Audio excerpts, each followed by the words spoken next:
तर जसं आता आपण बघितलं की रिकॅपमध्ये आपण काय बघितलं की आर आणि एक्स जर आपण प्रायमरी साईडला मूव्ह करत असेल तर आपण ए ने मल्टिप्लाय करतो, ए स्क्वेअरने मल्टिप्लाय करतो. ईएमएफ जर इकडे मूव्ह करत असेल तर ए ने मल्टिप्लाय, करंटसाठी 1/ए ने मल्टिप्लाय. ठीक आहे. Whereas value of a is equals to N1/N2. ठीक आहे. Now we will see one example with this combination. ठीक आहे. तर हा एक सर्किट आपल्याला दिलेलं आहे, 200 वोल्ट्स मी इथून अप्लाइड करतोय. ही माझी प्रायमरी, ही सेकंडरी. 4:1 हा रेशो दिलेला आहे. 4:1 म्हणजे इथं असं दिलेलं नाही की नंबर ऑफ टर्न्स 200 आहेत. ठीक आहे. तर या किती असतील असं नाही दिलेलं आपल्याला, म्हणजे या 50 असं नाही. इथं आपल्याला दिले 4:1 हा रेशो आहे, म्हणजे N1/N2 इज इक्वल्स टू 4/1 हे आपल्याला गिवन आहे. सेकंडरीचा रेजिस्टन्स आपल्याला 5 ओहम दिसतोय. आपल्याला काय विचारलंय, find the resistance refer to primary side. हा रेजिस्टन्स जेव्हा मी माझ्या प्रायमरी साईडला नेईल, म्हणजे असं करेल, इकडे नेईल, इकडं हा रेजिस्टन्स जेव्हा मी इकडे नेईल तेव्हा तो रेजिस्टन्स किती असेल. तर जसं आपण बघितलं, हे साईन जेव्हा असेल इकडे तर 1 काय सॉरी तेव्हा काय करायचं, ए स्क्वेअरने मल्टिप्लाय करायचं. ठीक आहे. ए स्क्वेअरने मल्टिप्लाय करायचं म्हणजे आता आपल्याला काय करावं लागेल, R2 डॅश. पहिल्यांदा आपण बघूयात a. What is a? N1/N2. Therefore 4/1 is equals to 4. हा आला आपला ए. ठीक आहे. मग आता R2 dash is equals to what? R2 dash जर माझा इथं किती 5 ओहम आहे ना, 5 इंटू ए स्क्वेअर आला. Therefore 5 into what is value of a? 4. 4चा स्क्वेअर किती आला? 16. हे किती आलं? 80 ओहम. हा 80 ओहम आला. म्हणजे हा जो रेजिस्टन्स आहे, सेकंडरीचा रेजिस्टन्स 5 ओहम होता, पण तोच रेजिस्टन्स ज्यावेळी मी प्रायमरी साईडला मूव्ह केला तर तो प्रायमरी साईडला आल्यानंतर किती ओहमचा झाला? 80 ओहमचा. आणि सपोज इथं जर प्रायमरी साईडला ऑलरेडी एक माझा रेजिस्टन्स आहे, सेकंड एक्झाम्पल याच मध्ये आपण बघूयात. ठीक आहे. ऑलरेडी माझा इथं एक रेजिस्टन्स आहे, तो आहे 20 ओहमचा. तो आहे माझा 20 ओहमचा. त्या केसला काय होणार आहे, त्या केसला आर इक्विव्हॅलंट आपण काय काढणार? आर इक्विव्हॅलंट म्हणजे टोटल रेजिस्टन्स काय असेल त्यावेळी?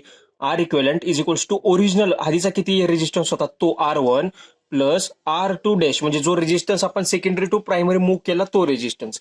मग टोटल रेजिस्टन्स काय असणार आहे? R1 म्हणजे ओरिजिनल जो 20 ओहम आहे तो आहे तसा राहणार, प्लस जो सेकंडरी आपण 5 ओहम जर प्रायमरी साईडला मूव्ह केला तर तो किती आपल्याला मिळाला? 80. प्लस 80 म्हणजे इज इक्वल्स टू आलं 100 ओहम. म्हणजे हे समजले तुम्हाला दोन्ही कॉम्बिनेशन, की ओनली आयदर तुम्हाला फक्त एक रेजिस्टन्स इकडे मूव्ह करायला विचारतात किंवा एक कॉम्बिनेशन दिलेलं असतं रेजिस्टन्सचं, ते इकडे मूव्ह करून सगळ्यांची बेरीज करून विचारतात काय. तर क्वेश्चन व्यवस्थित रीड करायचं की क्वेश्चन मध्ये आपल्याला विचारलंय काय, त्यानुसार आपण आपला आन्सर चेंज करणार. ठीक आहे. कारण की ऑप्शन मध्ये कसं दिलेलं असं फसवतात. काही काही वेळी काय सांगतात की फक्त इकडे मूव्ह करा, पण असं नाही म्हणत की ऍड करा म्हणून. ठीक आहे. मग ते ऑप्शन्स त्यावेळी व्यवस्थित बघणं इम्पॉर्टंट असतं. ठीक आहे. तर मित्रांनो, आता आपण काय बघूयात, आता आपण हे बघूयात की equivalent resistance refer to secondary. आता आपण बघितलं की ज्यावेळी सेकंडरी टू प्रायमरी मूव्ह करतो त्यावेळी कसं होतं, म्हणजे आपण आता इकडून इकडे बघितलं.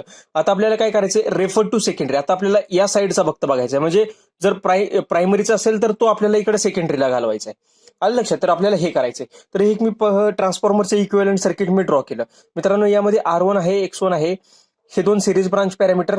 त्याचप्रमाणे RC आणि XM हे दोन्ही पॅरलल ब्रांच पॅरामीटर्स. ठीक आहे. नाव हे दोन, हा माझा एक ट्रान्सफॉर्मर, ही माझी प्रायमरी वाइंडिंग, ही माझी सेकंडरी वाइंडिंग. हा R2 आणि X2 हा प्रायमरीचा रेजिस्टन्स आणि हा आहे सेकंडरीचा रेजिस्टन्स, सेकंडरीचा रिएक्टन्स. हे माझे सर्किट कनेक्टेड आहे. आता मी काय करणार आहे की हे जे प्रायमरीचे पॅरामीटर्स आहेत, हे सर्व पॅरामीटर्स मी उचलून सेकंडरी साईडला टाकणार आहे. मग ते कसे दिसणार तुम्हाला, जर मी इकडचे पॅरामीटर सगळे उचलले तर इकडे काहीच नाही राहिलं, इकडे शॉर्ट सर्किट, म्हणजे इकडे हाय तसं दाखवलं मी प्लेन लाईन. ओके. आता हे सर्व उचलून मी कुठे टाकले? सेकंडरी साईडला. जेव्हा मी सेकंडरी साईडला टाकणार तेव्हा ते असे होणार, म्हणजे हेच फक्त एवढं सर्किट मी इथं उचललंय आणि या R2च्या आधी इथं कनेक्ट केलंय, म्हणजे हे असं. हा R2 हा X2 आहे तसा इथं माझे सर्व सर्किटरी कनेक्टेड आहे. हे V2 ऍज इट इज सर्व कनेक्शन्स आहेत माझे. ठीक आहे. आता नॉमेन क्लेचर मध्ये मी काय केलंय, नंबरिंग करताना मी तर R1 लिहिलंय ना, तर मी या साईडला मूव्ह केलं तर मी R1 ला डॅश लिहिलंय, म्हणजे तो मूव्ह करून आलेला आहे. डॅश म्हणजे काय, तो मूव्ह करून आलाय कुठनं तरी. ठीक आहे. X1 जेव्हा मी इकडे घेईल त्यावेळी काय येणार, X1 डॅश, हा RC डॅश, XM डॅश. ठीक आहे. आपल्याला याचं काहीच नाही विचारत, आपल्याला मोस्टली R1 डॅश आणि R2 याच्यावरच खेळायचंय आपल्याला. आलं लक्षात? तर मी सुरुवातीला माझी पहिली स्टेप काय, सेकंडरीला मी पहिल्यांदा टर्न्स रेशो समजून घेणार. What is turns ratio? N1/N2. मी ते लिहिलं A is equals to N1/N2. मी दुसरे काय केलं, के के म्हणजे ट्रान्सफॉर्मेशन रेशो, तो काय असतो टर्न्स रेशोचा रेसिप्रोकल, जसं आपण बघितलं तर रेसिप्रोकल आल्यावर काय येणार N2 अपॉन N1. ठीक आहे, तर हे पण मी इथं लिहिलं.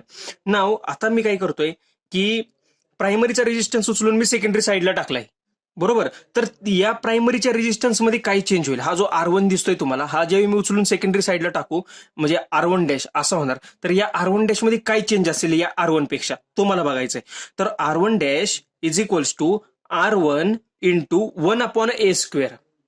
या साईडला जेव्हा आपण असं मूव्ह केलं तेव्हा आपण ए स्क्वेअरनी मल्टिप्लाय केलं, आणि जेव्हा आपण असं मूव्ह करणार त्यावेळी 1 अपॉन ए स्क्वेअरनी मल्टिप्लाय करायचं.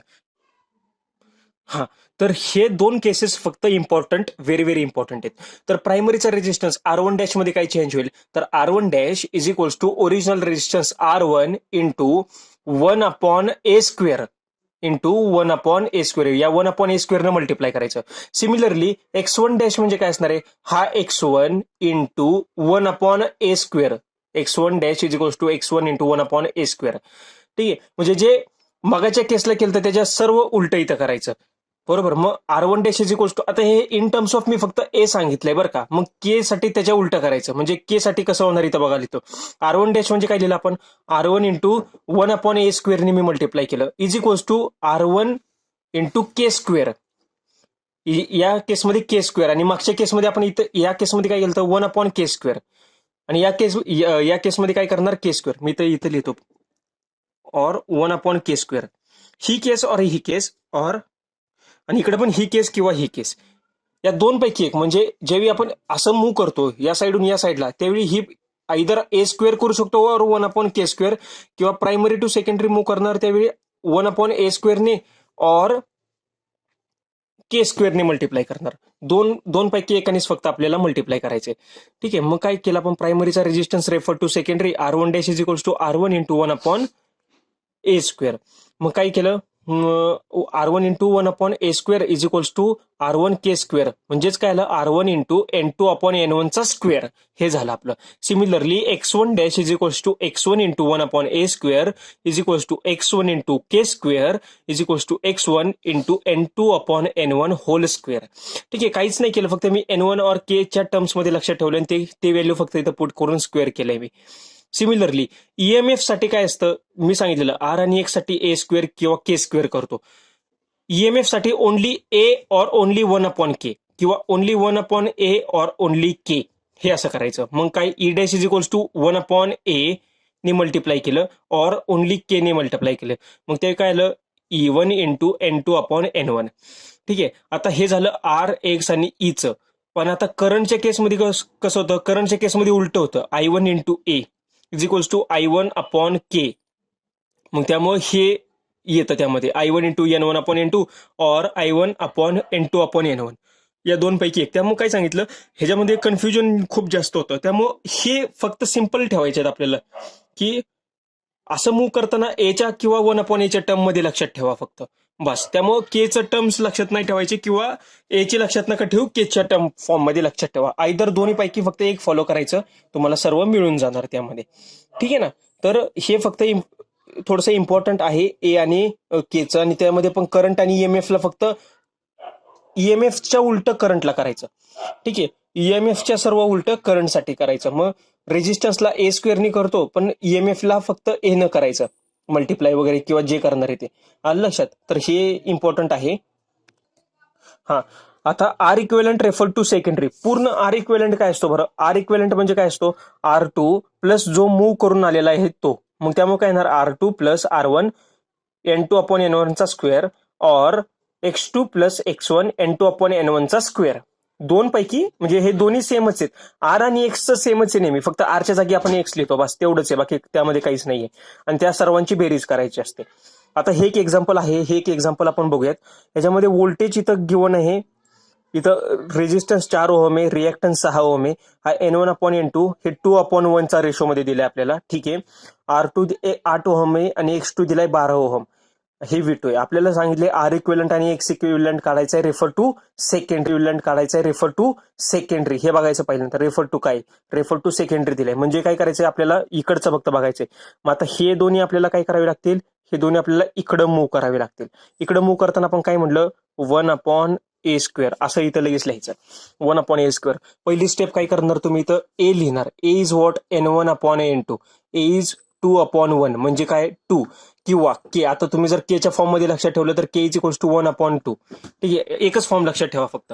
नाव आता काय केलं मी की मला एवढं माहिती आहे आता हे जर दोन्ही मी इकडे मूव्ह केले तर इकडचं सगळं सेम हेच राहिलं. मग हे फक्त मी इकडचं सेकंडरी हे प्रायमरी काढून घेतली. आता ही सेकंडरी बाजू. सेकंडरीचं 8 ओहम आणि 12 ओहम हे दोन्ही मी इथंच लिहिले. 8 ओहम आणि 12 ओहम.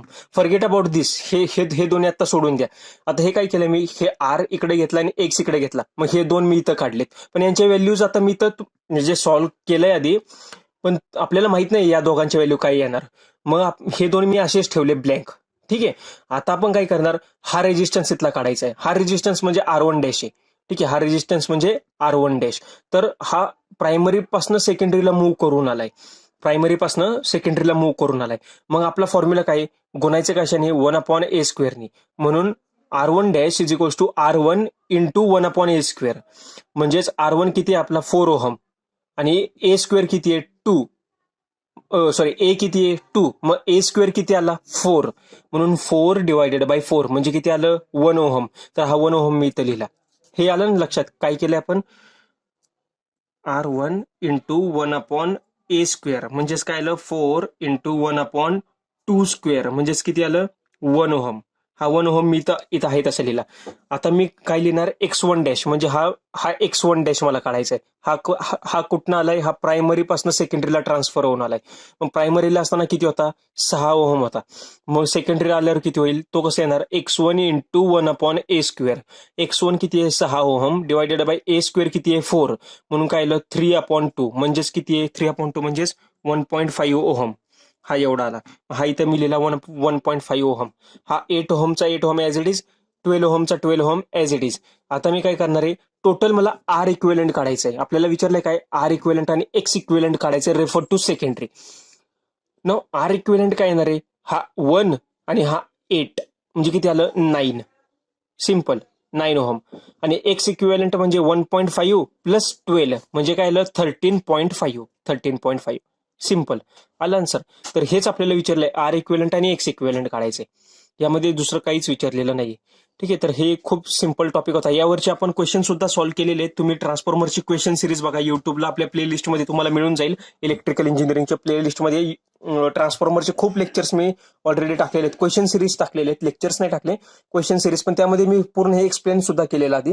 तर तुम्ही एकदा ते बघा आणि तिथून समजून घेऊ शकता पुन्हा एकदा आणि क्वेश्चन पण तिथून सॉल्व्ह करू शकता. थँक्यू.